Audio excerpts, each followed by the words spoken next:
ఒక యంత్రం విలువ ప్రతి సంవత్సరం 12.5% తగ్గుతుంది. ఆయన 3 సంవత్సరాల తర్వాత దాని విలువ 13,700 రూపాయలు అయింది. అయితే 3 సంవత్సరాలకు ముందు దాని విలువ ఎంత? ఇక్కడ తరుగుదల అనేది ఉంది. ప్రతి సంవత్సరం ఎంత? 12.5%. 12.5% ప్రతి సంవత్సరం తగ్గుదల ఉంది. 12.5 అంటే మనకు భిన్నాలలో ఎంత? 1/8.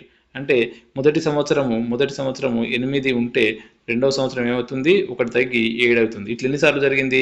3 సార్లు జరిగింది కాబట్టి మనం కూడా 3 సార్లు రాసుకోవాలి. ఓకేనా? 3 సార్లు రాసుకోవాలి. ఇప్పుడు చూడండి, 7 క్యూబ్ 8 క్యూబ్ అని ఉంది. 7 క్యూబ్ 8 క్యూబ్. 7 క్యూబ్ అంటే 343.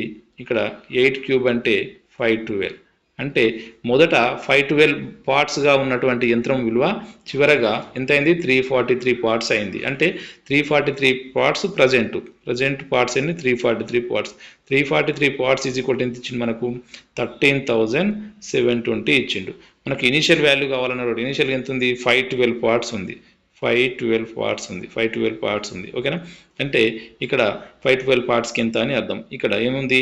3 ఉంది, ఇక్కడ 2 ఉంది. అంటే డిజిటల్ సమ్ ఎట్లా, లేకపోతే యూనిట్ డిజిట్ ఎట్లా అంటే 4తో పోతుంది. 4తో పోతుంది కాబట్టి ఎన్నిసార్లు పోతుంది ఇది అంటే 40 సార్లు పోతుంది. కాబట్టి 512 into 40. 512 into 40 అంటే 0కి 0 వేసుకుంటాం.